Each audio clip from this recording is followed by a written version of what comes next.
तो सबसे पहले हम लोग यही स्टार्ट करते हैं द लॉ में कि व्हाट इज लॉ, है ना। एक बार क्वेश्चन लिखते हैं ना, व्हाट इज लॉ।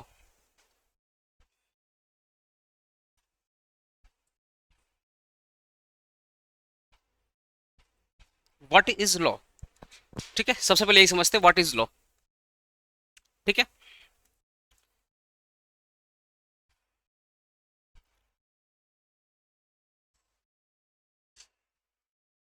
देखो, लॉ में ना जितनी भी डेफिनेशन से स्टार्ट होती हैं, लिखना मत, पहले बस समझ लेना। लिखना मत, पहले समझ लेना।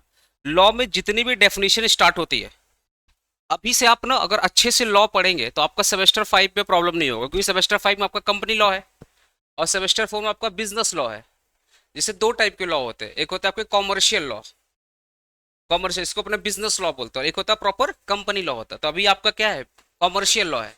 बिजनेस लॉ जिसको अपने बिजनेस रेगुलेटरी फ्रेमवर्क बोलते हैं, ठीक है, बीआरएफ बोलते हैं।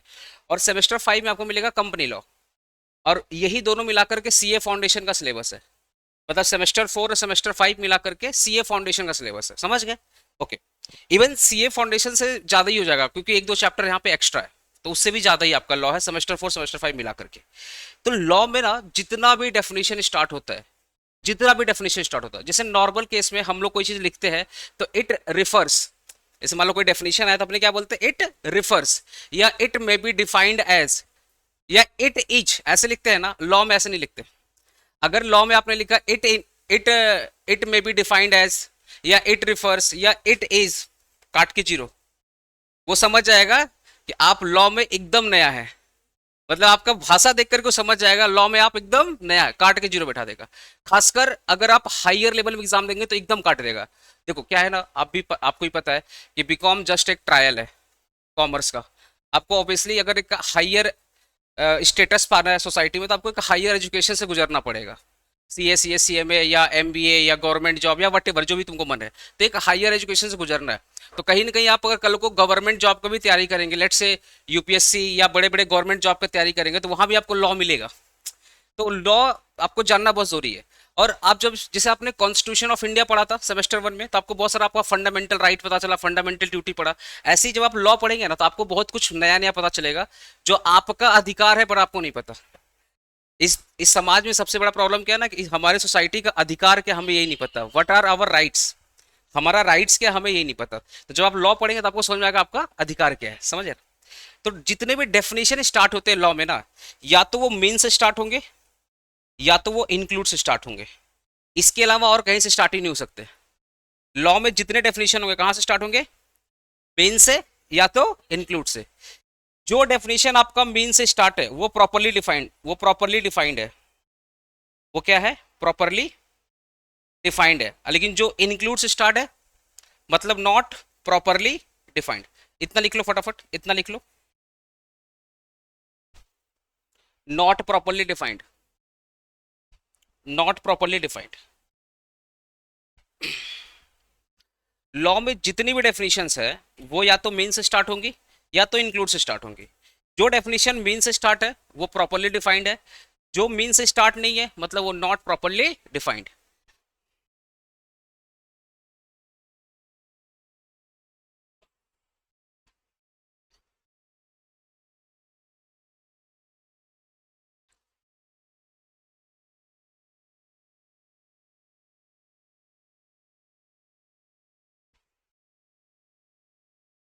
ठीक है, तुम लोग टेंशन मत लो, तुम्हारे सामने जो बंदा बैठा है वो CA final, CS final, LLB किया हुआ बंदा, तो ठीक लॉ पढ़ा देगा। तुमको जो लॉ पढ़ाएगा वो ठीक ठाक पढ़ा देगा। तो you are in very safe hand. तो बहुत अच्छे से पढ़ लोगे, टेंशन मत लो, ठीक है ना। तो सूनर और लेटर बहुत अच्छा मार्क्स आपका आ जाएगा। हम लोग का जैसे दिक्कत क्या है ना, आप अगर सेमेस्टर 4 का क्लास नहीं भी लेते तब भी आप पास हो जाते, पहले बता दे रहा हूँ। अगर आप सेमेस्टर 4, मैं तो बता रहा हूँ, मैं तो लास्ट का दो दो हफ्ता पहले, 3 हफ्ता पहले आऊंगा, क्रैश कोर्स लॉन्च करूंगा, पढ़ा दूंगा, सब पास हो जाएगा। पास होना, देखो मैं पहले बता रहा हूँ, मैं इवन मैराथन में बोला हूँ कि पास होने के लिए भाई मेरे यहाँ ट्यूशन मत लेना। अगर कुछ सीखना चाहता है या कुछ कुछ भी नॉलेज वॉलेज लेना है तभी आना। अदरवाइज 4 टीचर पढ़ा रहे, एक एक टीचर को पढ़ो। मंडे एक टीचर के नाम पे, ट्यूसडे एक टीचर के नाम पे, थर्सडे एक टीचर के नाम पे, 7 टीचर है, 7 हफ्ता निकल गया। तो पास होना तो बहुत बड़ी बात नहीं है। वो बीकॉम में तो क्या होगा, बीकॉम में तो प्रोडक्शन भी बहुत आसान होता है।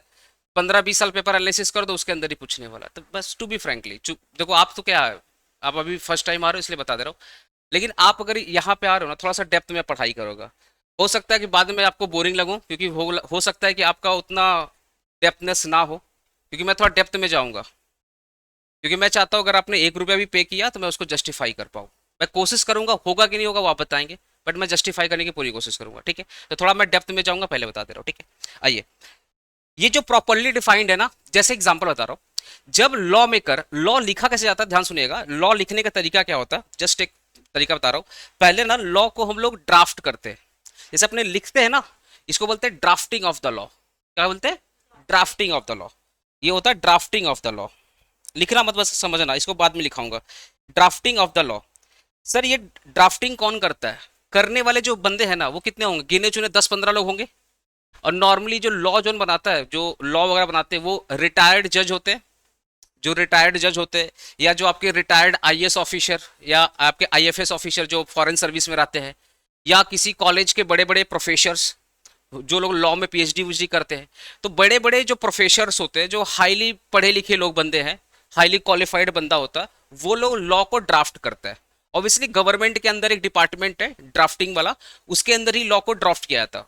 तो उसमें नॉर्मली जो या तो बहुत बड़े यूनिवर्सिटी के प्रोफेसर है, या रिटायर्ड जज है, या रिटायर्ड आईएएस ऑफिसर, या करंट सर्विस में भी कोई हो सकता है, यही लोग लॉ को लिखते हैं।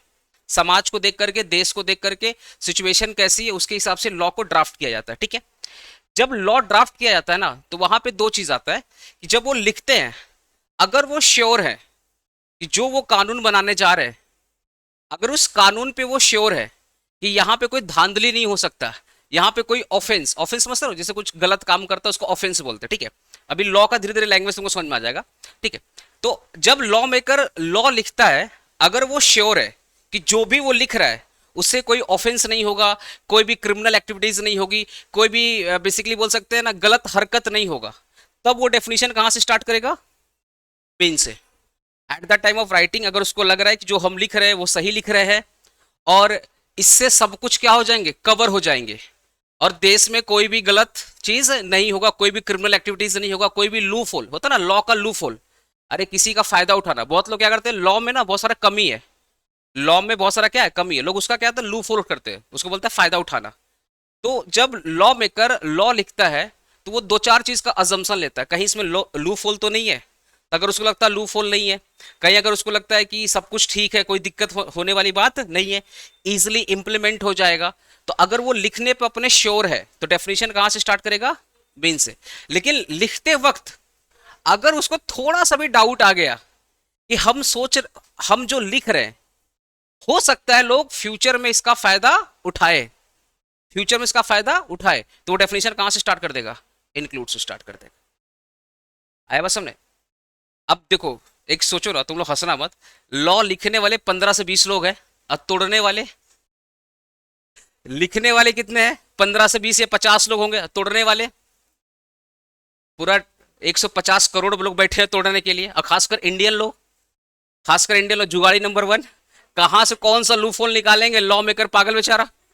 तो इसीलिए पता है, जितनी भी डेफिनेशंस है, जितनी भी डेफिनेशन है, जहां पे लॉ मेकर लगता है भैया लूप होल हो सकता है, लोग इस कानून का फायदा फ्यूचर में उठा सकते हैं, वो कहां से स्टार्ट हो जाएगा? इंक्लूड। आयो सर, इसलिए पता है जीएसटी पढ़ा, जीएसटी जानता है? जीएसटी, जीएसटी जहां पे अप्लाई होता है ना, वो होता है सप्लाई। मतलब अगर मैं, जैसे मैं पढ़ा रहा हूं, तो ये मैं क्या कर रहा हूं? सप्लाई कर रहा हूं। अरे मैं पढ़ा रहा हूं ना, मैं क्या कर रहा हूं? सप्लाई कर रहा हूं। तो सप्लाई पे क्या है? जीएसटी। चाहे आप गुड्स का सप्लाई करो या आप सर्विस का सप्लाई करो, अभी मैं सर्विस का सप्लाई कर रहा हूं, ठीक है। तो मेरे सप्लाई पे क्या है? जीएसटी। अब लॉ मेकर को पता है, अगर मैं सप्लाई को मीन से स्टार्ट करूंगा, तो कहीं ना कहीं जितना बोलूंगा उतना ही होगा, ठीक है। तो हमारे इंडियन लोग जुगाड़ी लोग हैं, कुछ ना कुछ लूप होल उठाएंगे और बोलेंगे दिस इज नॉट सप्लाई, और जब सप्लाई है ही नहीं तो काहे का जीएसटी? तो लोग टैक्स का चोरी करना स्टार्ट कर देंगे। इसलिए section 7 of the GST act 2017, जहां पे सप्लाई का डेफिनेशन है, वो कहां से स्टार्ट है? इंक्लूड से स्टार्ट है। क्योंकि इंक्लूड का सबसे खूबसूरत बात पता है क्या है? जो मैंने बोल दिया वो भी, जो मैंने बोला वो भी, और जो नहीं बोला वो भी। मतलब तुम बच ही नहीं सकते।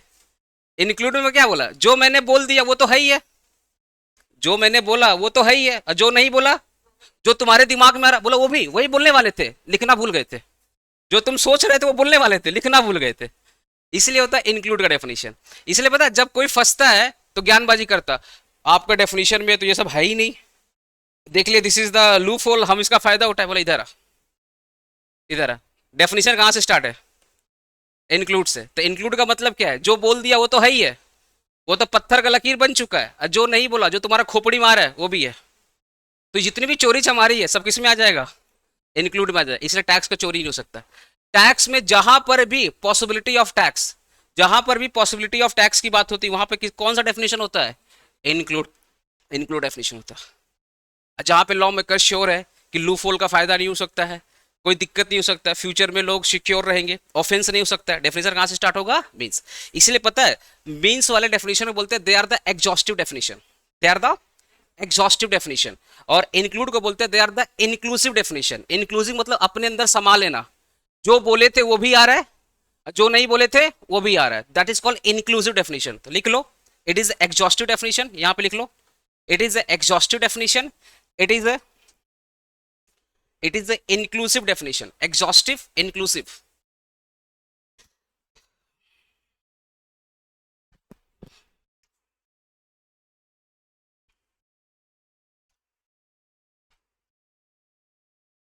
ठीक है, तो कौन सा एग्जॉस्टिव कौन सा है?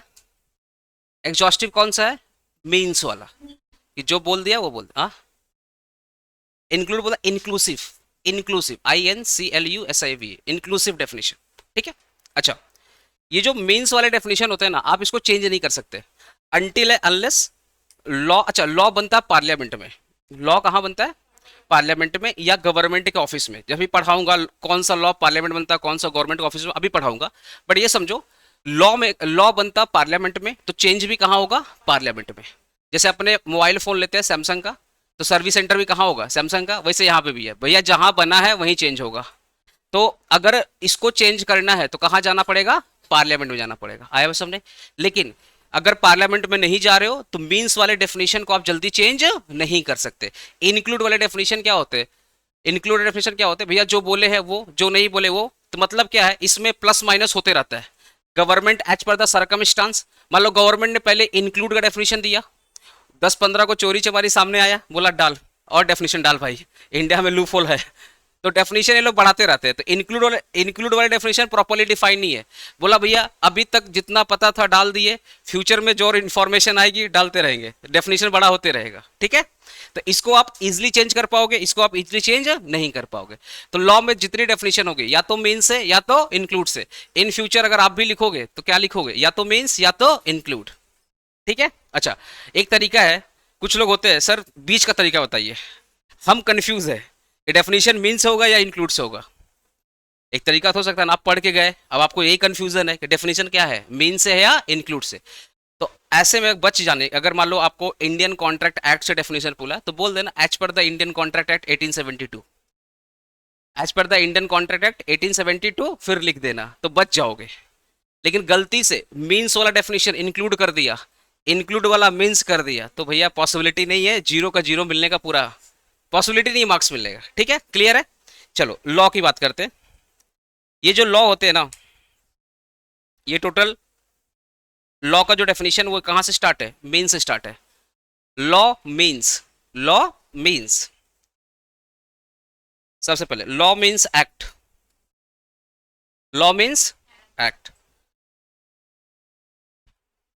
फिर रूल, लॉ मीन्स एक्ट और रूल। तुम लोग पढ़ा होगा, रूल्स एंड रेगुलेशन पढ़ा है ना?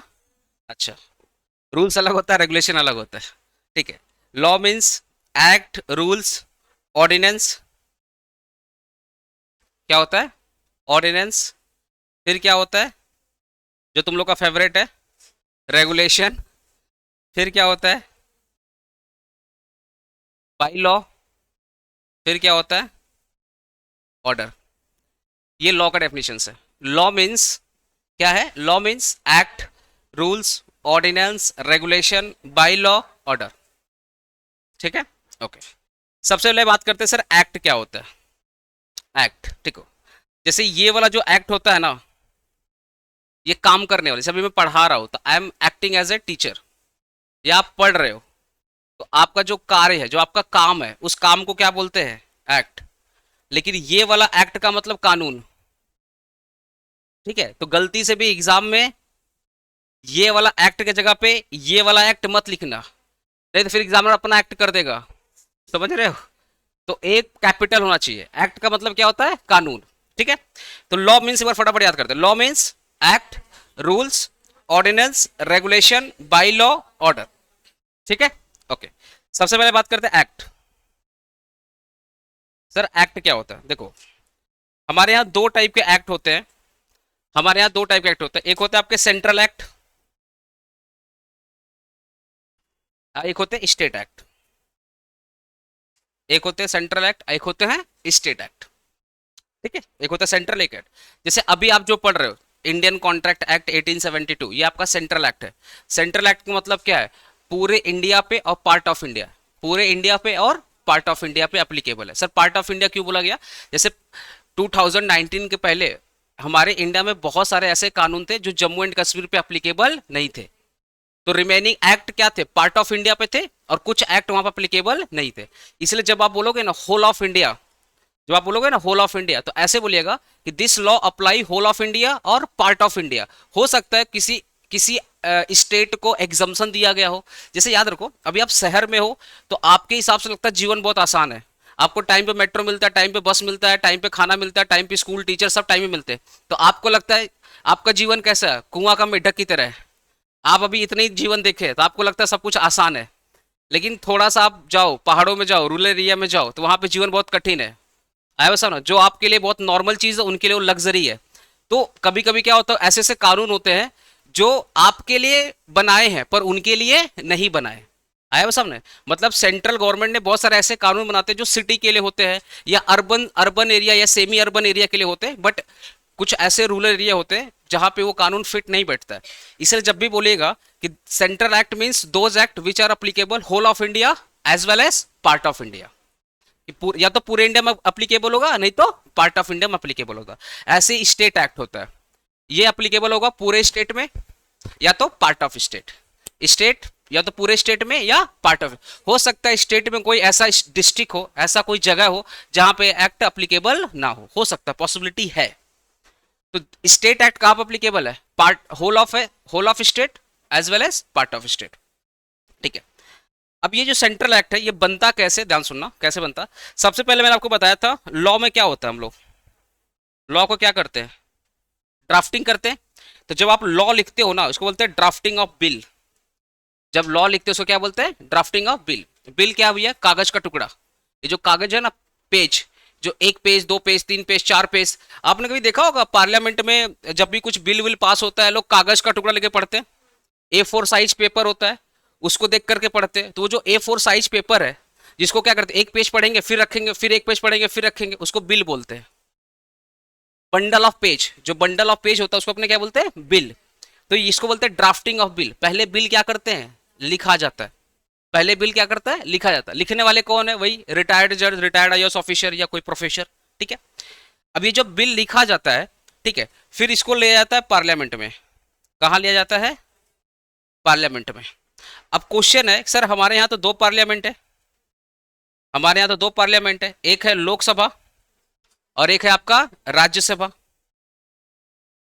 एक है लोकसभा और एक है आपका राज्यसभा। आया सामने? तो क्वेश्चन ये आ रहा है कि सर ये जो बिल है सबसे पहले कहाँ पे आएगा? लोकसभा में आएगा या राज्यसभा में आएगा? तो इसके पीछे एक लॉजिक है। बिल ना दो टाइप का होता है, एक होता है मनी बिल, एक होता है मनी बिल, एक होता है non money bill. Money bill का मतलब इंपॉर्टेंट बिल। मनी बिल का मतलब क्या होता है? Important bill. जैसे जीएसटी, इनकम टैक्स एक्ट हो गया, या जो कश्मीर वाला मुद्दा था, they are the important bills of the India. तो जो भी कंट्री के लिए बहुत इंपॉर्टेंट है वो क्या है? हमारे मनी बिल होते हैं। नॉन मनी बिल का फेमस एग्जांपल दे सकते हैं, राम मंदिर था ना, राम मंदिर मुद्दा था, ये नॉन मनी बिल था। ये क्योंकि एक पर्टिकुलर कम्युनिटी के लिए इंपॉर्टेंट था, सारे इंडिया के लिए इंपॉर्टेंट नहीं था। अरे हिंदू के लिए इंपॉर्टेंट था, सारे क्या पूरे इंडिया के लिए इंपॉर्टेंट था क्या? नहीं। लेकिन जो मनी बिल होता है वो पूरे, क्योंकि इस देश में आपको पढ़ा होगा सेकुलरिज्म है, इस देश में हिंदू कम्युनिटी मेजोरिटी में है, उसके बाद लेस मेजोरिटी में मुस्लिम है, फिर उसके बाद आपके सिख ऐसे करके है ना, फारसी, बहुत सारे हमारी कम्युनिटी हैं। तो बहुत सारे बिल ऐसे होते हैं जो पर्टिकुलर कम्युनिटी के लिए इंपॉर्टेंट होते हैं, लेकिन वो सारी कम्युनिटी के लिए इंपॉर्टेंट नहीं होते, तो वो होते हैं नॉन मनी बिल। वो क्या होते हैं? Non money. लेकिन जो पूरे कम्युनिटी के लिए इंपॉर्टेंट है, पूरे देश के लिए इंपॉर्टेंट है, they are the money bill. तो अगर मनी बिल है मतलब इंपॉर्टेंट बिल है, तो सबसे पहले कहाँ आएगा?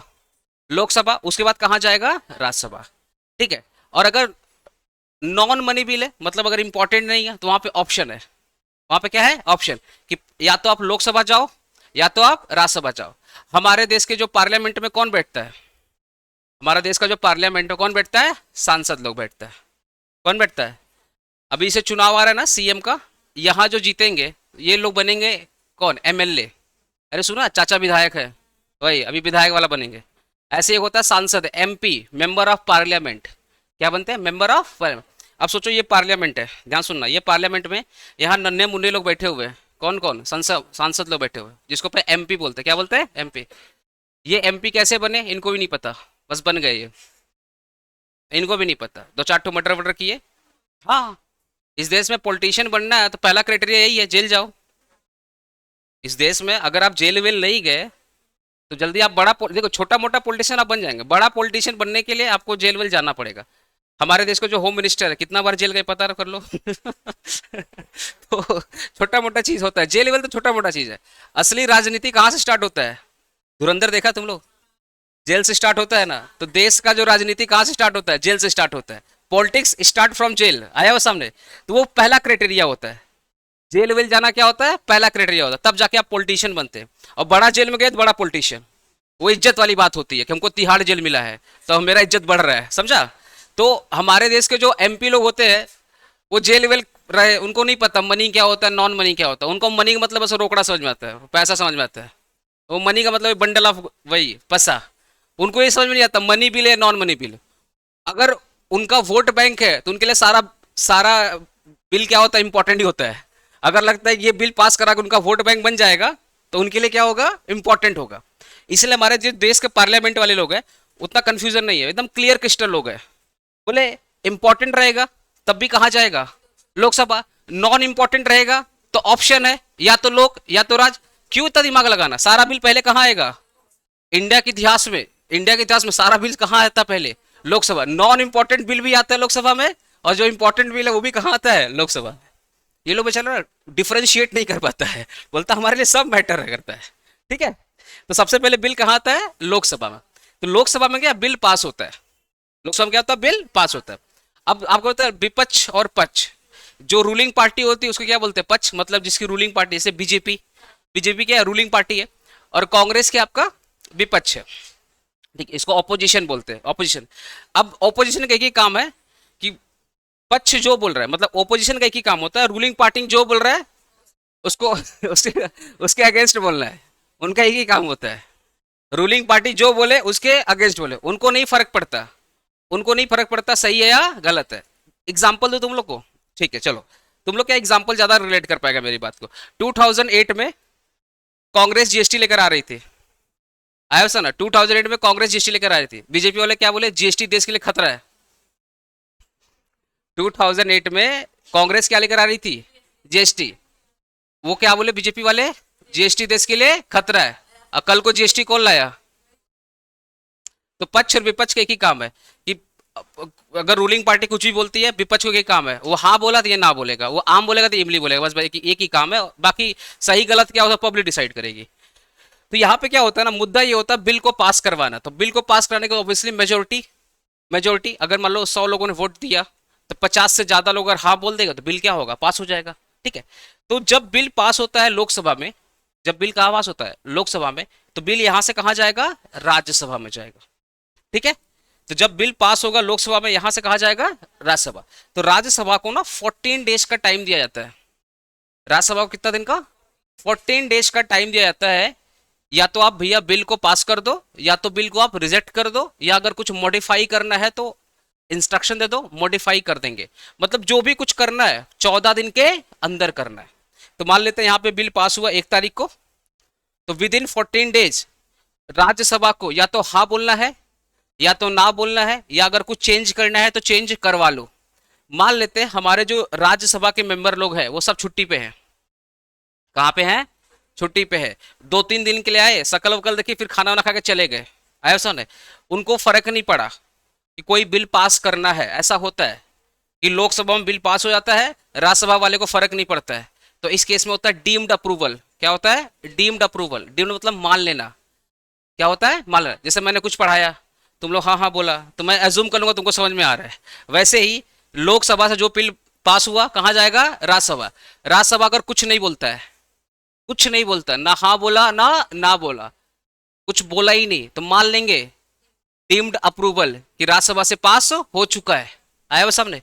तो सबसे पहले बिल कहाँ पास होता है? लोकसभा। उसके बाद कहाँ जाएगा? राज्यसभा। कितना दिन का टाइम है? 14 दिन का टाइम है। ठीक है। अब जब मान लेते हैं कि यहाँ भी बिल पास हो गया और यहाँ भी बिल पास हो गया, अब ये जाएगा, ये जो बिल है अब ये जाएगा किसके पास? प्रेसिडेंट के पास जाएगा। कहाँ जाएगा? प्रेसिडेंट। तो प्रेसिडेंट जैसे ही बिल के ऊपर साइन कर देंगे, ये जो बिल है ना, इस बिल के ऊपर जैसे ही प्रेसिडेंट साइन कर देंगे, अब ये जो बिल है वो बन जाएगा एक्ट। ये बिल क्या बन जाएगा? एक्ट। ऐसा ना? तो कैसे बना एक्ट? पहले क्या होता है?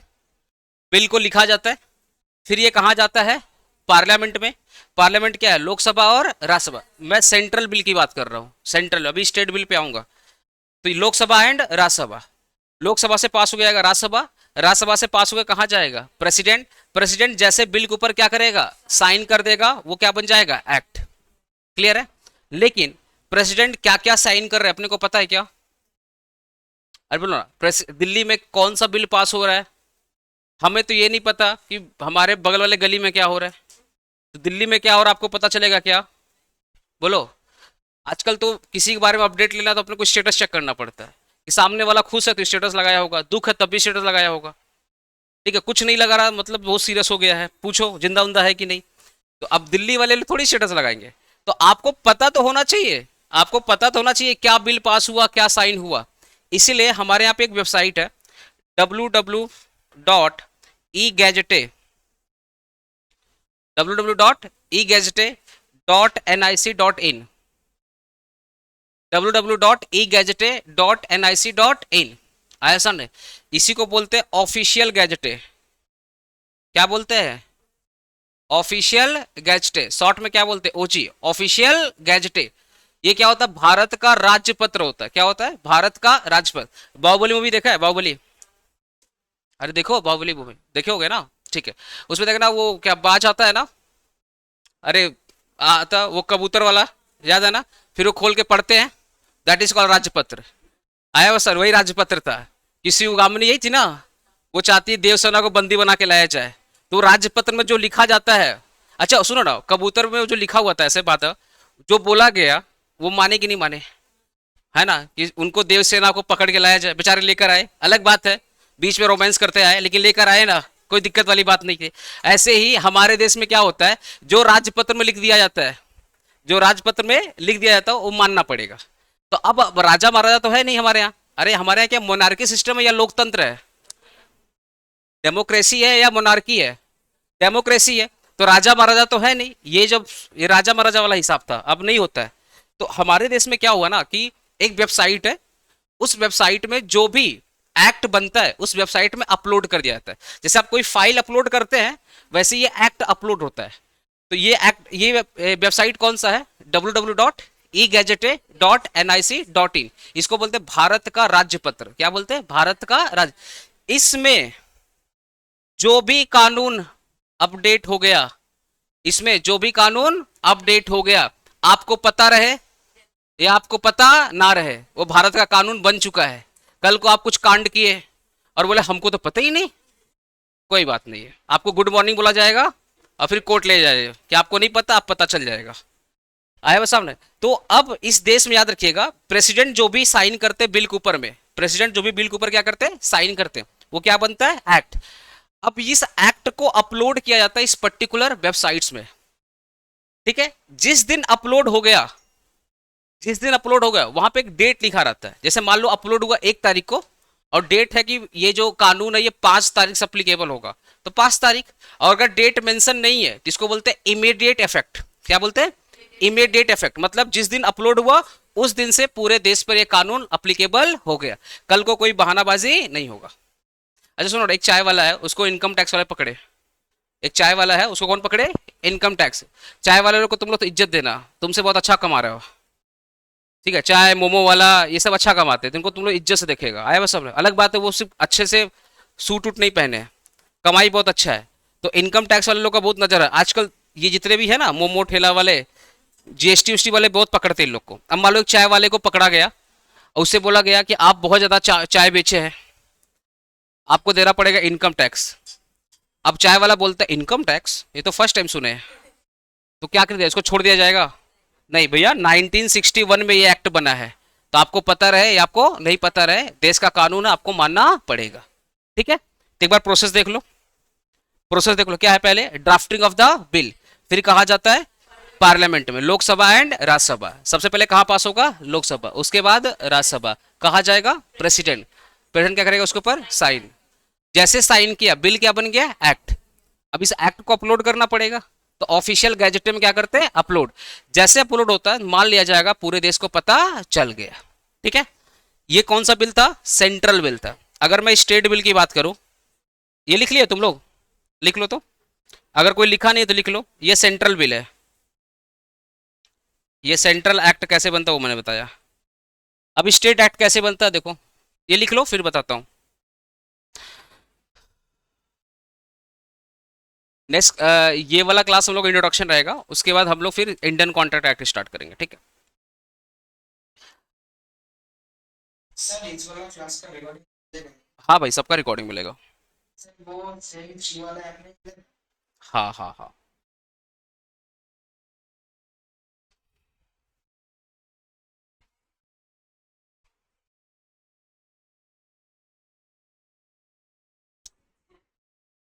हो गया? लिख लो फटाफट।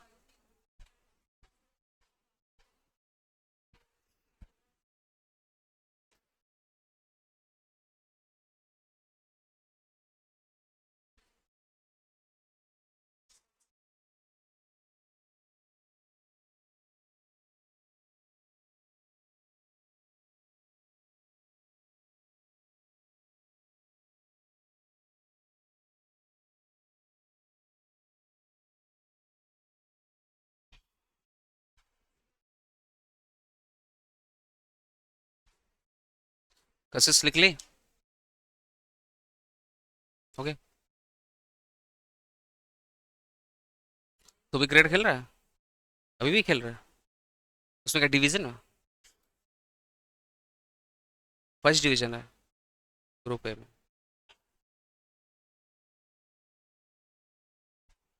अच्छा, फर्स्ट हायर होता है या सेकंड डिवीजन हायर होता है? तुम सेकंड डिवीजन तुम्हारा हो गया है, अब तुम फर्स्ट में आया, फिर उसमें से रणजी। परफॉर्मेंस कैसा है? चल रहा है?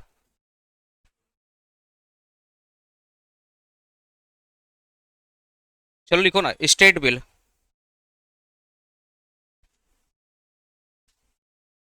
स्टेट बिल, वही सेम प्रोसेस है। पहले क्या किया जाता है? बिल को लिखा जाता है। लिख लो, साथ में लिख लो इसको, ड्राफ्टिंग ऑफ बिल। फिर कहाँ जाएगा? State assembly. यहाँ पार्लियामेंट नहीं होता, यहाँ क्या होता है? स्टेट असेंबली, ठीक है? या इसको स्टेट लेजिस्लेचर बोलते हैं, या इसको क्या बोलते हैं? State legislature. हाँ हाँ हाँ, स्टेट लेजिस्लेचर, जिसको बोलते हैं ना विधानसभा।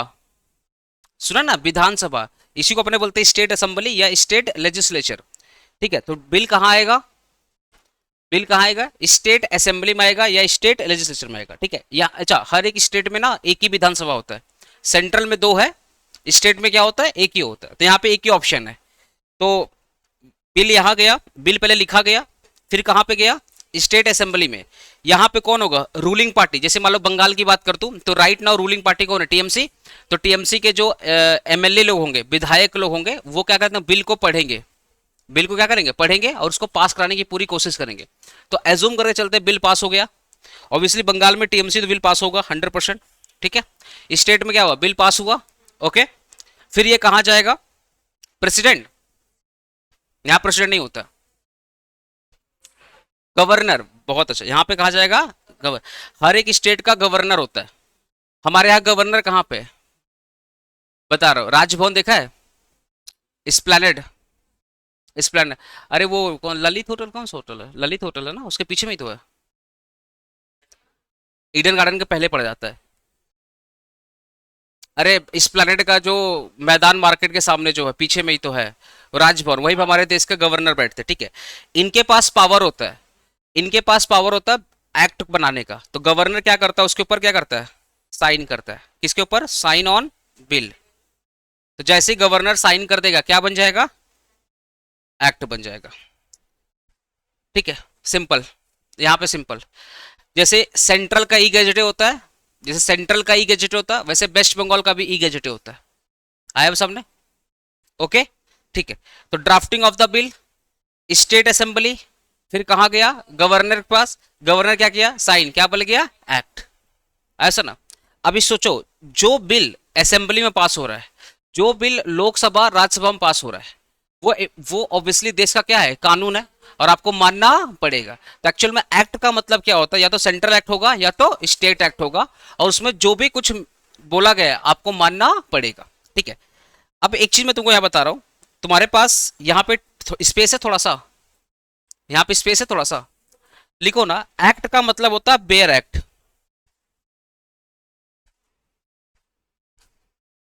हेलो,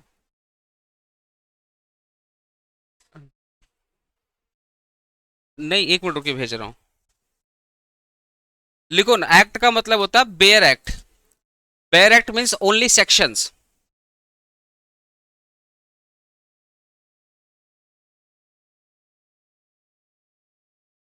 अरे एक्ट का मतलब क्या होता है, बेयर एक्ट। अब बेयर एक्ट में क्या होता है, ओनली सेक्शंस होते हैं, ओनली सेक्शन। ठीक है, बेयर एक्ट बोलते हैं। कोई भी एक्ट हो, कोई भी एक्ट हो, चाहे वो सेंट्रल एक्ट हो चाहे वो स्टेट एक्ट हो, they are the bare act. और उसमें क्या होता है, सिर्फ और सिर्फ सेक्शंस होते हैं। जैसे कॉन्स्टिट्यूशन में आर्टिकल्स होते हैं, वैसे एक्ट में क्या होते हैं, सेक्शंस होते हैं। ठीक है ना। जैसे आप कल को ना सीए फाउंडेशन या सीए इंटर या सीएमए इंटर या पढ़ाई करेंगे ना, आपको कंपनी लॉ पढ़ाते हैं, लॉ पढ़ाते हैं। तो लॉ का मतलब क्या होगा, बेयर एक्ट भी होगा, उसके अंदर आपको रूल पढ़ाया जाएगा, उसके अंदर आपको रेगुलेशन पढ़ाया जाएगा, और जो ऑर्डर्स होते हैं वो भी पढ़ाया जाएगा। इसीलिए वहां पे सब्जेक्ट का नाम क्या होता है, कंपनी लॉ, कंपनी लॉ। लेकिन आप सेमेस्टर 5 में आएंगे तो आपको पढ़ाया जाएगा कंपनी एक्ट। क्या पढ़ाया जाएगा, तो कंपनी एक्ट में सिर्फ हम लोग यही पढ़ेंगे, हम लोग कंपनी रूल नहीं पढ़ेंगे, कंपनी ऑर्डिनेंस नहीं पढ़ेंगे, कंपनी रेगुलेशन कुछ नहीं पढ़ेंगे, सिर्फ कंपनी एक्ट पढ़ेंगे। तो जब सिलेबस में लिखा रहेगा कंपनी एक्ट, तो सिर्फ आप बेयर एक्ट पढ़ोगे, ओनली सेक्शंस पढ़ोगे, ओनली सेक्शंस।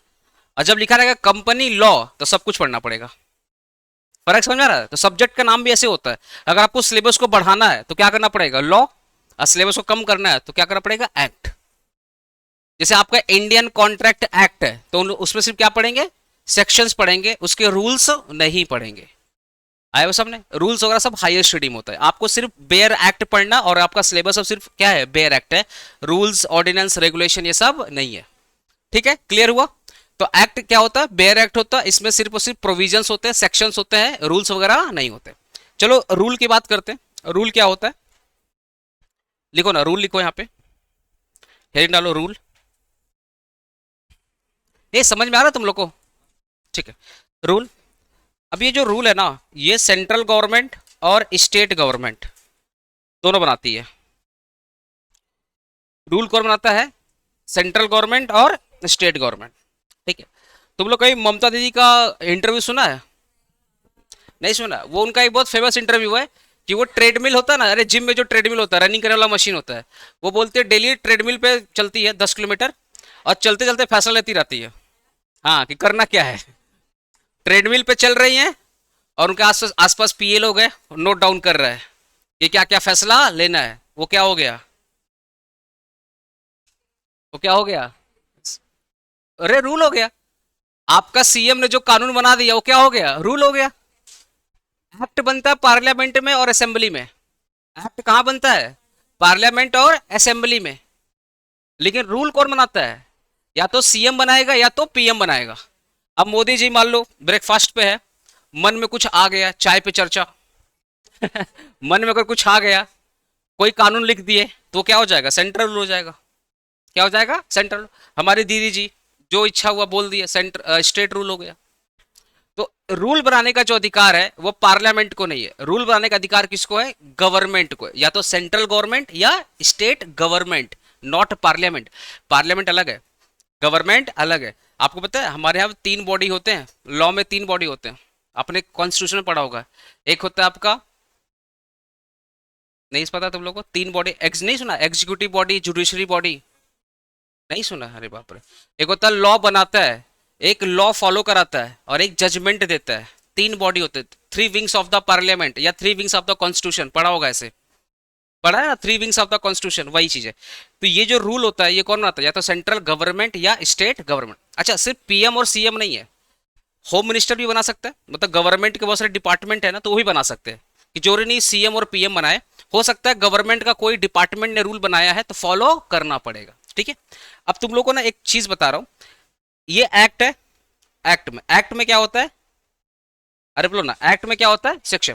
अगर सेक्शन में लिखा गया है एज मे बी प्रेस्क्राइब्ड, अगर सेक्शन में क्या लिखा हुआ है? As may be prescribed, as में प्रेस्क्राइब। तो जहां पर भी एज में भी प्रेस्क्राइब लिखा रहता है वहां पे क्या बनता है? रूल बनता है।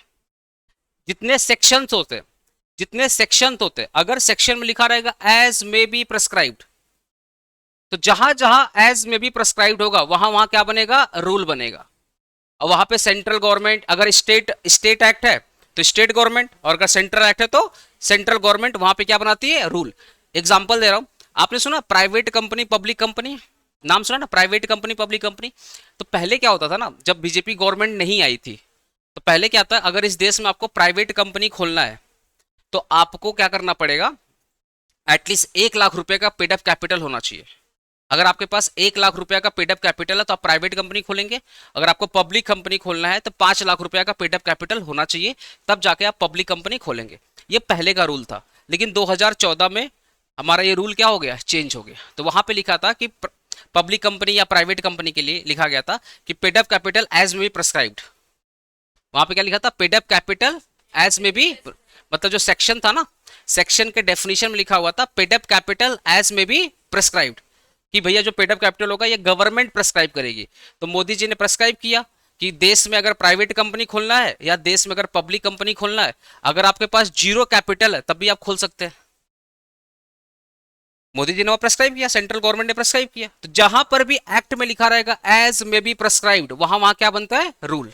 तो सेंट्रल गवर्नमेंट जो भी कानून पास करती है उसको बोलते हैं रूल। स्टेट गवर्नमेंट जो भी कानून पास करती है उसको क्या बोलते हैं? रूल। अभी लॉकडाउन में देखना, मोदी जी आकर बोल रहे थे, वो क्या था? रूल था। अरे मोदी जी बोले थे रूल था। नोटबंदी बंद हुआ ना, वो क्या था? रूल था। तो जो स्टेट गवर्नमेंट, सेंट्रल गवर्नमेंट सामने से आकर के बोलती है या प्रेस कॉन्फ्रेंस में जो आके बोलती है, वो सब क्या होते हैं? रूल्स होते हैं, और वो इमीडिएट इफेक्ट होते हैं, तुरंत लागू हो जाते हैं। क्लियर है? ओके। नेक्स्ट टॉपिक क्या था हमारा? ऑर्डिनेंस। अच्छा, आप क्या रूल नहीं मानोगे? मानना पड़ेगा, भी कानून है। एक्ट भी क्या है? कानून है। चलिए बात करते हैं ऑर्डिनेंस। ऑर्डिनेंस क्या होता है? अच्छा, आपको लगता है क्या देश का पार्लियामेंट और देश का लोकसभा राज्यसभा हमेशा चालू रहता है? नहीं, इस देश में बहुत चुनाव आते हैं। इस देश में बहुत चुनाव आते हैं, आए हो सामने। इसीलिए तो मोदी जी बोलते हैं one nation one tax, one nation one election. बोलते हैं ना, वन नेशन वन इलेक्शन। बाद में वही फंस जाएंगे अगर ये हो गया तो, वही फंस जाएंगे। छोड़ो, थोड़ा राजनीति वाली बात होगी। लेकिन इस देश में क्या होता है, जैसे अभी अभी इसके पहले बिहार का चुनाव था, तो मोदी जी, बाकी नीतीश पार्टी, लालू जी सब कहाँ बिजी थे? बिहार चुनाव में। आए हो सामने। अभी कौन सा चुनाव चल रहा है? बंगाल का चुनाव है, तो अपने योगी बाबा भी आते हैं, वो भी आते हैं यहाँ पे। अब तो जो सीएम का, जो यूपी का सीएम है, वो आसनसोल में आके भाषण दे रहे हैं, वो भी हिंदी में। बड़ा दिक्कत वाली बात है। ठीक है। तो अब यूपी से बंदा आकर यहाँ भाषण दे रहा है, तो अब यूपी कौन संभालेगा? तो अब ये सोचो, इस देश में 28 स्टेट्स होते हैं, उसमें से ना 24-25 स्टेट में प्रॉपर इलेक्शन होता है। कुछ कुछ तो हमारा ओटी वो होता है ना, यूनियन टेरिटरी वगैरह आ जाता है। तो 24-25 स्टेट ऐसे है ना जहाँ पे बहुत भयंकर इलेक्शन होता है, बहुत भयंकर इलेक्शन होता है। अब आप बताओ, गवर्नमेंट बनी है 5 साल के लिए, और हर साल में 1 या 2 बार इलेक्शन होता ही है, और इलेक्शन जीतने के लिए जैसे अपने एग्जाम का प्रिपरेशन करते हैं वैसे लोग इलेक्शन का प्रिपरेशन करता है। वो लोग भी मैराथन लेता है भाषण का।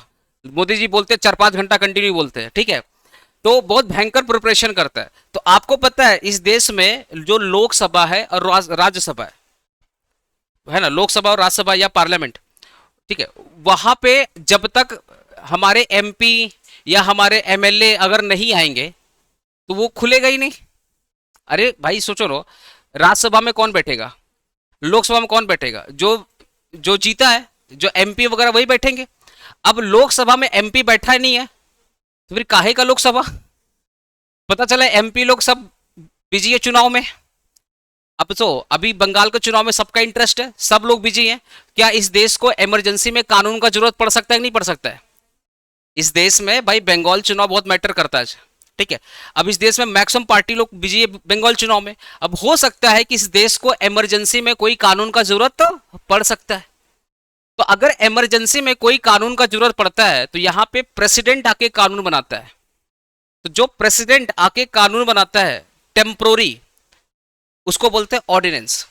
क्या बोलते हैं? ऑर्डिनेंस। और इसकी जो वैलिडिटी होती है वो 6 मंथ की होती है। इसकी जो वैलिडिटी होती है 6 मंथ। तो प्रेसिडेंट जो भी कानून बनाता है इमरजेंसी पीरियड में, ठीक है, उसको बोलते हैं ऑर्डिनेंस। और ये टेम्पोरी होता है और ये 6 मंथ की वैलिडिटी होती है। अरे 6 मंथ में उम्मीद रखा जाएगा कि ये लोग चुनाव जीत के आएंगे, फिर से पार्लियामेंट खुलेगा, तो प्रेसिडेंट ने जो कानून पास किया था अब उसको वो क्या कर देंगे, पास करवा देंगे।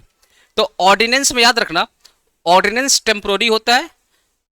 ये जो प्रेसिडेंट ने जो ऑर्डिनेंस पास किया है, कल को जब पार्लियामेंट खुलेगा, अच्छा ये विद इन 6 मंथ, 6 महीने के अंदर, मान लो जनवरी में पास हुआ तो जून तक, जनवरी से लेकर के जून तक बीच में इन लोगों को पार्लियामेंट खोलना पड़ेगा।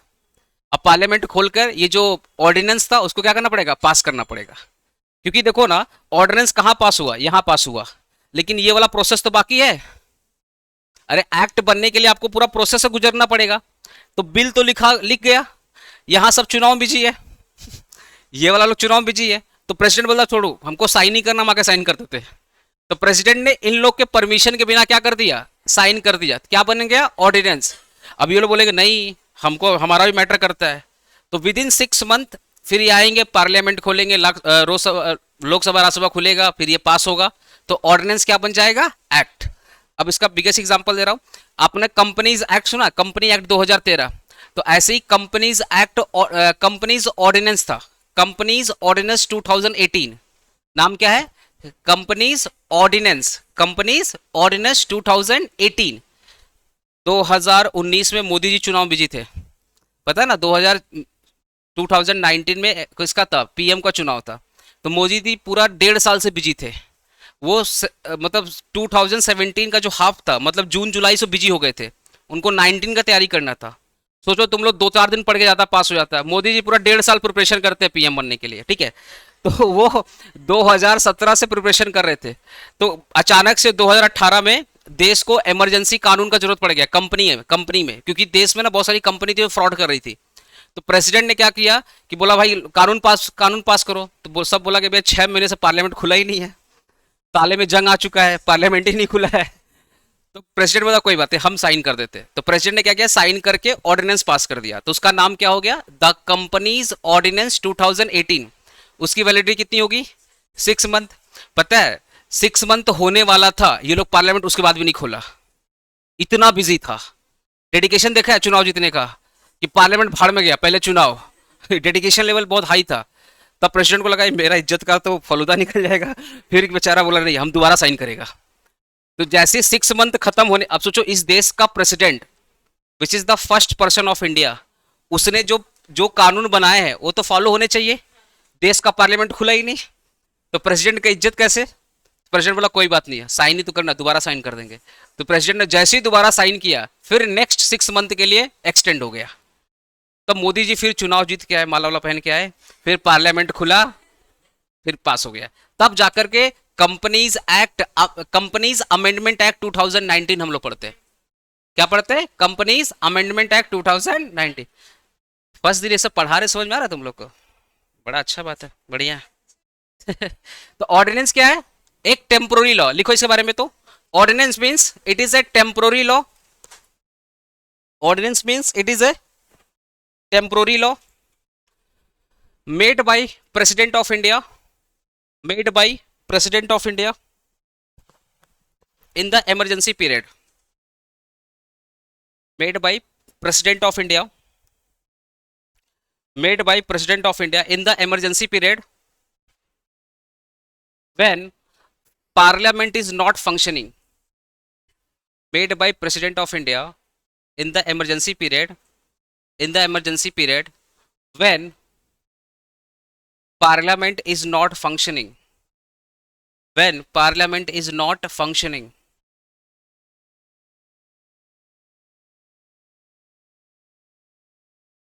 when Parliament is not functioning. तो प्रेस ऑर्डिनेंस क्या है? एक टेम्पररी लॉ है, प्रेसिडेंट बनाता है। कब बनाता है? इमरजेंसी में, जब पार्लियामेंट फंक्शन नहीं करता। लेकिन तुम लोग के दिमाग में अभी एक क्वेश्चन नहीं आया। क्या क्वेश्चन? कि सर ये जो लोकसभा है और राज्यसभा है, ये क्या दोनों साथ में खुलता है क्या? ये जो 6 मंथ का वैलिडिटी पता कब होगा? जब दोनों साथ में खुलेंगे। तो पता चला लोकसभा खुला हुआ है, राज्यसभा में लोग बैठा ही नहीं है। या हो सकता है राज्यसभा खुला है, लोकसभा में लोग नहीं बैठे हैं। तो ये जो 6 मंथ है, वो 6 मंथ कब बोला? ये जब दोनों खुलेंगे। आयो सामने? तो 6 मंथ के अंदर इन दोनों को ओपन करना पड़ेगा।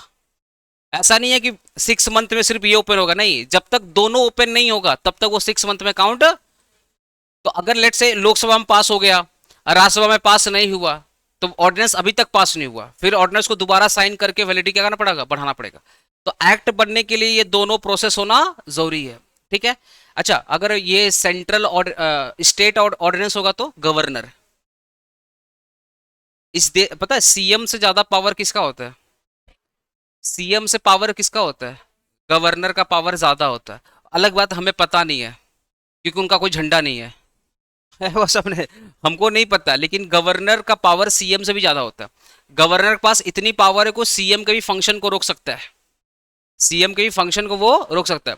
गवर्नर क्या है? एक प्रकार का कठपुतली है, समझो। दिल्ली में मोदी जी बैठे हैं, अब मोदी जी एनसीआर में बैठे, एनसी समझता है ना, एनसीआर में बैठे, दिल्ली में जो पार्लियामेंट वहां बैठे। अब सोचो वहां बैठ करके क्या पूरे स्टेट पे नजर रख पाएंगे क्या? क्योंकि इंडिया एक फेडरल कंट्री है, स्टेट को जोड़ जोड़ कर इंडिया बना है। तो सेंट्रल गवर्नमेंट ने हर एक आदमी को फिट कर दिया है, उसको बोलते हैं गवर्नर। तो गवर्नर किसके बिहाफ में काम करता है? सेंट्रल गवर्नमेंट के बिहाफ में काम करता है। वो ज्यादा किसके लिए बायस्ड होता है? सेंट्रल गवर्नमेंट के लिए बायस्ड होता है। तो यहाँ पे सीएम कुछ भी करे लेकिन फेवर किसका रहेगा? सेंट्रल। इसलिए पता है कभी भी सीएम और गवर्नर में 36 का आंकड़ा होता है, अनटिल और अनलेस रूलिंग पार्टी सेम हो। अगर सेंट्रल गवर्नमेंट में भी बीजेपी है, स्टेट में बीजेपी है, तो एक ही थाली के चट्टे बट्टे, कोई दिक्कत वाली बात नहीं है। लेकिन अगर यहाँ पे टीएमसी है, वहां बीजेपी है, लड़ाई हो जाएगा। हमारे यहाँ पे धनकर जी थे, नाम सुना? धनकर जी थे इस यहाँ पे, अरे बाप रे बाप। एक गर्लफ्रेंड जितना बॉयफ्रेंड का रिस्पेक्ट नहीं करती या बुराई नहीं करती, उतना सीएम ने बुराई किया होगा। या एक दोस्त जब तक दोस्त को गाली नहीं देता, सीएम ने उतना बुराई किया होगा। मतलब दीदी जब आता धनकर जी के खिलाफ कुछ ना कुछ बोलती रहते थे, जैसे लग रहा है कि इन दोनों में कितना भयंकर दुश्मनी है। और बिलीव करो, अगर ये चलता तो यहाँ पे राष्ट्रपति शासन लग जाता। लास्ट में मोदी जी को लगा कि बात बहुत खराब हो जाएगा, तब लास्ट में क्या हो गया? धनकर जी को हटा दिया गया यहाँ से। बैलेंस नहीं कर पा रहे थे, क्योंकि जब रूलिंग पार्टी होती तो बैलेंस हो जाता है, जब अगेंस्ट होता तो बैलेंस नहीं हो पाता, बड़ा दिक्कत हो जाता है यहाँ पे। चलो नेक्स्ट क्या आ गया हमारा, ये समझ आया ऑर्डिनेंस। अब क्या है? हाँ बोलो। सर बोल रहे थे सेंट्रल ऑर्डिनेंस के केस में प्रेसिडेंट और पार्लियामेंट हो रहा है, तो स्टेट ऑर्डिनेंस के केस में आपका गवर्नर और विधानसभा होगा। हाँ बिल्कुल बिल्कुल। रेगुलेशन देख लो, रेगुलेशंस। रेगुलेशन क्या होता है? सुनो, रेगुलेशन क्या होता है? ये ना हमारे यहाँ पे ना बहुत सारे रेगुलेटरी बॉडी हैं। जैसे आप सुनो, आप सुने हो CU, Calcutta university, university of colour, तुम लोग का फेवरेट? हाँ। अच्छा, सीयू ये रेगुलेटरी बॉडी है। तो कैलकाटा यूनिवर्सिटी का जितना भी कानून है कौन बनाता है? सीयू बनाता है, रेगुलेटरी बॉडी बनाता है। ठीक है। आरबीआई नाम सुना? RBI, reserve bank of India, ये क्या है? रेगुलेटरी बॉडी है। ठीक है। सेबी नाम सुना? SEBI, stock exchange board of India जो शेयर मार्केट कंट्रोल करता है, वो कौन है? रेगुलेटरी बॉडी है। ठीक है, ऐसे होता है PFAI, provident fund authority of India, जो प्रोविडेंट फंड को मेंटेन करता है। अरे पढ़ा है सैलरी चैप्टर में।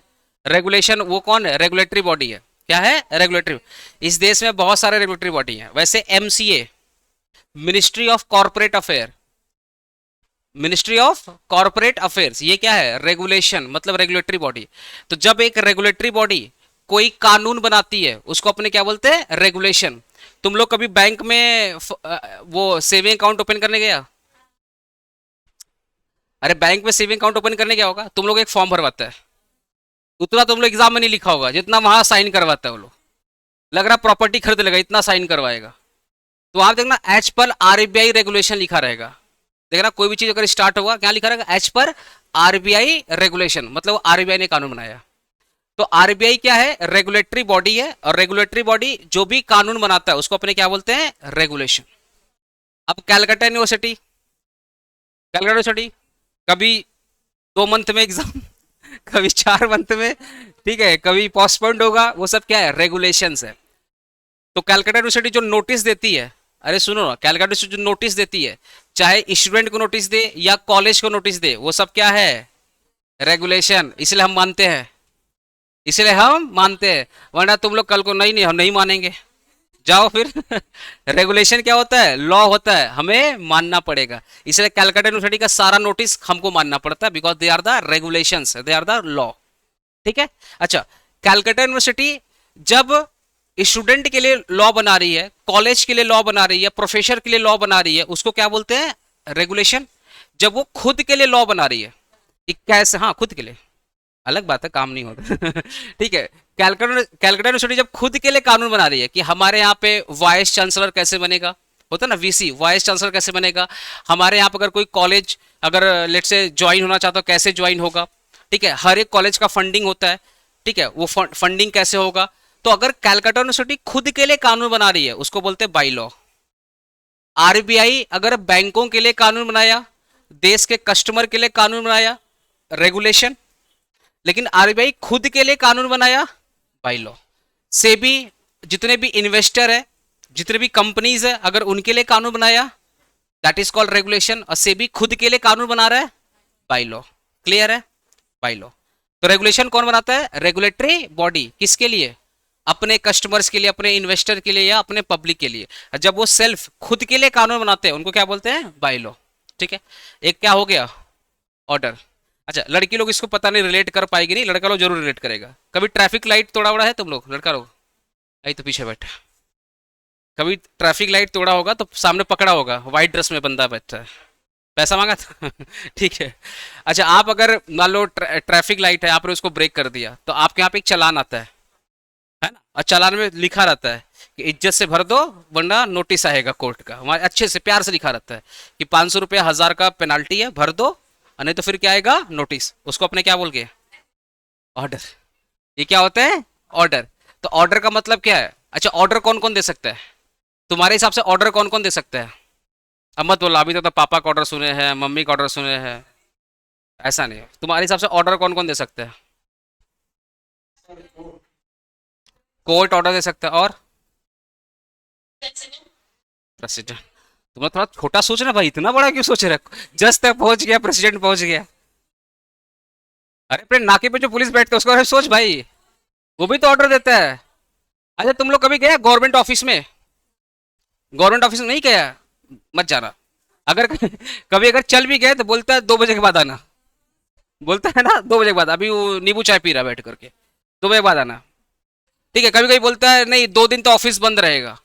फिर कभी बोलता है ये वाला डॉक्यूमेंट नहीं है, उसको लेकर आओ, है ना। ये सब ऑर्डर है। गवर्नमेंट ऑफिसर जो भी इंस्ट्रक्शन देता है डॉक्यूमेंट लाने के लिए या पोस्टपोन्ड के लिए, वो सब क्या होते हैं? ऑर्डर होते हैं। या गवर्नमेंट ऑफिसर जो भी पेनाल्टी का ऑर्डर देता है, वो भी क्या होते हैं? ऑर्डर होते हैं। अच्छा, 2 वर्ड होता है, पेनाल्टी और फाइन। आज सुन लो, हम आपके स्कूल में अगर आप टाइम पे नहीं जाते थे या टाइम पे फीस नहीं भरते थे तो कुछ क्या लगता था? फाइन लगता था। गलत वर्ड है, फाइन नहीं बोलते, उसको पेनाल्टी बोलते हैं। फाइन का मतलब पता क्या होता है? पैसा प्लस जेल दोनों। अरे वही तो बोले ना, लॉ टेढ़ा कानून है, तुम लोग को आइडिया नहीं, भी बहुत कुछ सीखेगा। जहां पर भी फाइन वर्ड आया वहां पे पैसा भी देना है और जेल भी जाना है, इसलिए फाइन वर्ड सिर्फ और सिर्फ कोर्ट यूज कर सकता है। आपके स्कूल में जो लगता है उसको क्या बोलते हैं? पेनाल्टी। ये जितने भी ट्रैफिक पुलिस वाले सब क्या लगाते हैं? पेनाल्टी लगाते हैं, क्योंकि पेनाल्टी मतलब नॉन जेल, वहां पे जेल वाली बात नहीं हो रही। और जैसे आपने फाइन वर्ड यूज कर दिया, वो था डिफरेंट। जैसे आपने फाइन वर्ड यूज कर दिया तो पैसा भी देना है और जेल भी जाना है। तो आपको क्या लगता था? पेनाल्टी लगता था। अलग बात है वो फाइन बोलते हैं लोग, लेकिन लगता था पेनाल्टी। अरे स्कूल जा रहे, जेल थोड़ी जा रहे।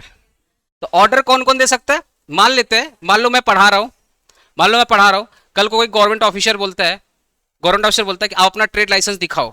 जैसे इस कोचिंग सेंटर का ट्रेड लाइसेंस है, इस कोचिंग सेंटर का जीएसटी है, इस कोचिंग सेंटर का एमएसएमई सर्टिफिकेट है, प्रॉपर रजिस्टर्ड है, प्रॉपर। तो मान लो कोई गवर्नमेंट ऑफिसर बोला, ठीक है, कि आजकल यूट्यूब में ज्यादा दिख रहे हो, थोड़ा ट्रेड ट्रेड लाइसेंस निकालो, तो मेरे पास है, मैं दिखा दूंगा। तो कल को मैं ये नहीं बोल सकता तुम कौन है। अगर आकर कोई ऑफिसर बोलता है कि अपना ट्रेड लाइसेंस दिखाओ, तो कल को मैं ये नहीं बोल सकता तुम कौन है भाई, तुम कौन होता, पढ़ा मैं रहा हूं, बच्चा मेरे से पढ़ रहा है, तुमको क्या तकलीफ है? नहीं बोल सकते। इट इज एन ऑर्डर, आपको मानना पड़ेगा। इसलिए पता है जितने भी पुलिस वाले हैं, हम लोग जैसे police, sir sir sir sir sir, क्या है? अगर पुलिस वाला बोला ये काम करना है तो अपने को करना पड़ता, because it is an order. अब पुलिस को पकड़ेगा तो मतलब किसको पकड़ रहे हो। इसलिए मूवी में शुरू से दिखाया गया है। बॉलीवुड वाला एक काम बहुत अच्छा किया है, एक काम सिर्फ अच्छा किया है, कि पुलिस पे हाथ उठाना मतलब कानून पे हाथ उठाना। बोलता है ना इस वर्दी, एक मिनट बैठ जाओ, इस क्या बोलता, तुम पुलिस वाले पे नहीं, तुम वर्दी पे हाथ उठा रहे हो मतलब कानून पे हाथ उठा रहे हो। क्योंकि पुलिस वाला जो बोल रहा है वो पुलिस वाला नहीं बोल रहा है, वो कौन बोल रहा है? लॉ बोल रहा है, because it is an order. आप समझ में आया? तो अब एक बार फटाफट इसको खत्म करते हैं। लॉ का मतलब, चलो, लॉ का मतलब act, rules, ordinance, regulation, by law, order. चल बिना देख बोल। लॉ मीन्स पहले act, act, rules, ordinance, regulation, by law, order. अच्छा ठीक है, एक्ट मतलब या तो सेंट्रल एक्ट या स्टेट एक्ट, यही ना, सेंट्रल या स्टेट। अच्छा, तुम लोग अच्छा हो, तुम लोग चिल्ला रहा, इधर आवाज नहीं आएगा, टेंशन मत लो, वरना बहुत भयंकर आवाज आता है। सुनो, सेंट्रल एक्ट का मतलब, सेंट्रल एक्ट का मतलब क्या है कि जो एक्ट पार्लियामेंट में पास हो रहा है और जिसके ऊपर प्रेसिडेंट क्या कर रहा है? साइन कर रहा है, और ऑफिशियल गैजेटों में जो अपलोड हो रहा है, इसी को अपने क्या बोलते हैं? Central act. और यही सेम प्रोसेस स्टेट एक्ट के लिए, बस वहां पे स्टेट असेंबली होता है और गवर्नर होता है। और याद रखना एक चीज, ये जितने भी एक्ट होते हैं they are the bare act, उसमें सिर्फ और सिर्फ क्या होता है? सेक्शंस होते हैं, प्रोविजंस होते हैं, और कुछ नहीं होता। जहां पर भी लिखा रहेगा it may be prescribed as, उसमें क्या बनेगा? रूल। तो रूल कौन बनाता है? या तो सेंट्रल गवर्नमेंट या स्टेट गवर्नमेंट बनाता है, ठीक है। ऑर्डिनेंस कब बनता है? ऑर्डिनेंस कब बनता है? इमरजेंसी के टाइम पे क्या बनता है? ऑर्डिनेंस, जब पार्लियामेंट फंक्शन नहीं करता है, ठीक है। इसकी वैलिडिटी कितनी होती है? 6 मंथ। 6 मंथ इसको क्या करना पड़ता है? वैलिड करना पड़ता है। अगर नहीं हुआ तो प्रेसिडेंट दोबारा साइन करेगा, ठीक है। उसके बाद सुनो, नेक्स्ट क्या था? रेगुलेशन। रेगुलेटरी बॉडी जो भी कानून बनाती है उसको क्या बोलते हैं? रेगुलेशन। जैसे आरबीआई हो गया, सीयू हो गया, ठीक है। खुद के लिए बनाया तो बाई लॉ। और जितने भी ऑफिसर्स वगैरह जो ऑर्डर पास करते हैं या कुछ भी इंस्ट्रक्शन दिए, दे आर द ऑर्डर। ये कानून होते हैं, हमें मानना पड़ता है, ठीक है।